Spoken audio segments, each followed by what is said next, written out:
Burma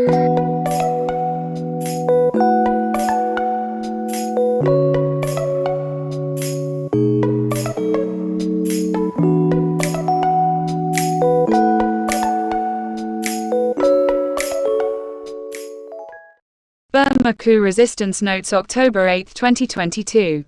The Arakan Army has again stunned the junta with dramatic battlefield defeats. Yesterday it announced the results of a week of fighting since October 1, in which approximately 40 junta troops were killed, 25 wounded, and a quantity of weapons was captured.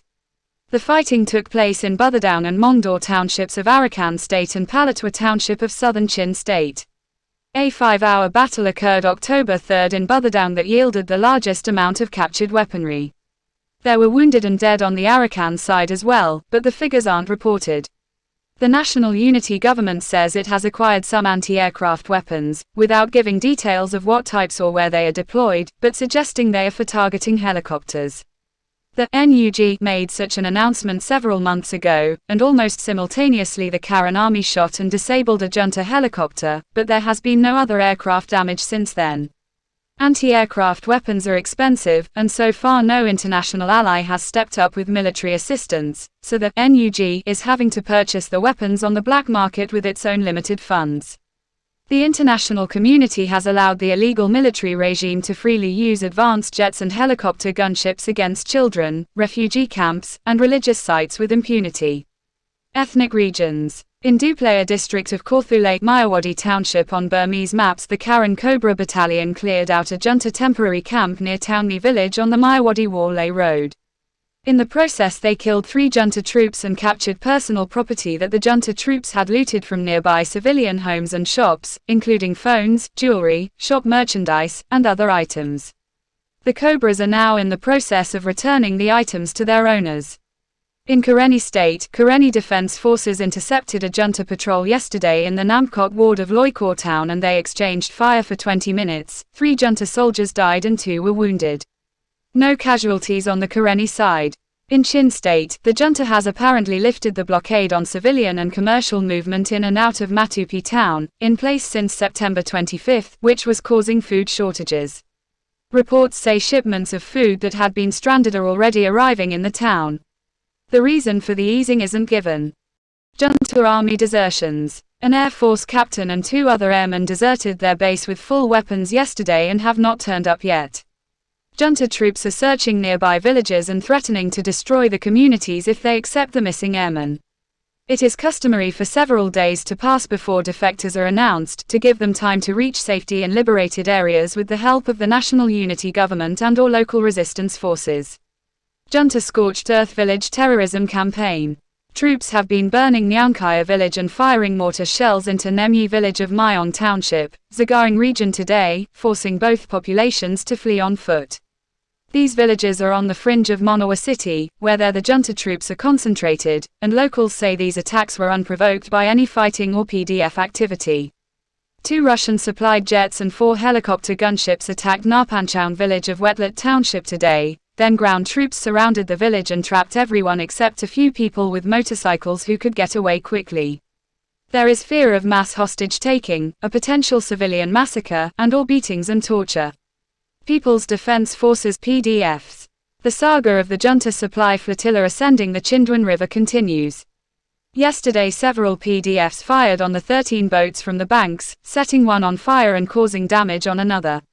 The boats are carrying jet fuel, food, and ammunition to troops in northern Zagaring region.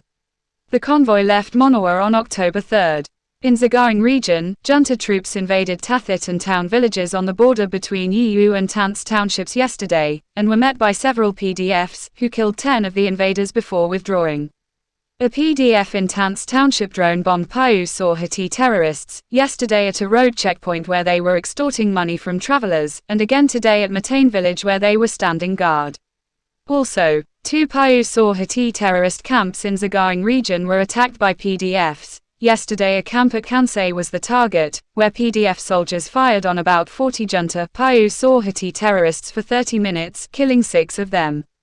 The day before, a PDF fired locally made mortar shells into a Payu Saw Hati camp at Ingoka. A booby trap caused a truck full of junta soldiers to fall into a ditch yesterday, and 10 soldiers were killed and up to 15 wounded. The truck was emerging from the junta Payu Saw Hati terrorist camp at Bantbue, Yinmapan Township, when it abruptly dropped into a disguised ditch that the PDF dug across the road and covered with bamboo, mats, and road dirt. This set off mines inside the ditch that blew up the truck and soldiers.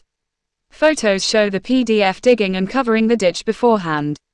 A second truckload of troops fought off the PDF until reinforcements arrived.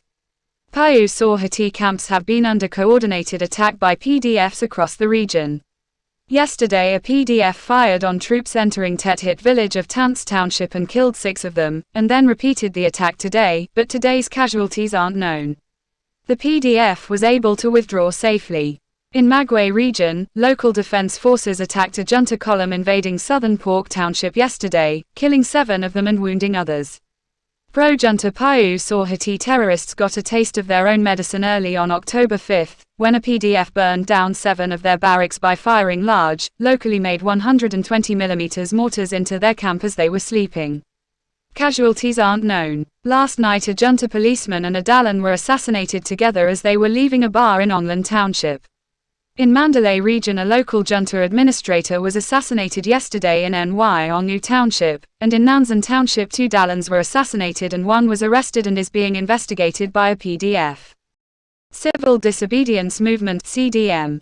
Burma's UN pro-democracy ambassador, Ukyor Motun, is urging the Security Council to begin war crimes proceedings against the illegal military regime in Naypyidaw for atrocities such as the Litaikone school massacre and the burning alive of 35 civilians last Christmas Eve in Karenni State. A 25-year-old CDM nurse from Paran fled to Thailand, but was chased by Thai police as an illegal immigrant. Rather than be sent back to the junta where she risked torture and death as a CDM worker, she jumped into the 2Mwe River which forms the border, and drowned. The Thai police have been forcing refugees back across the border into live fire zones.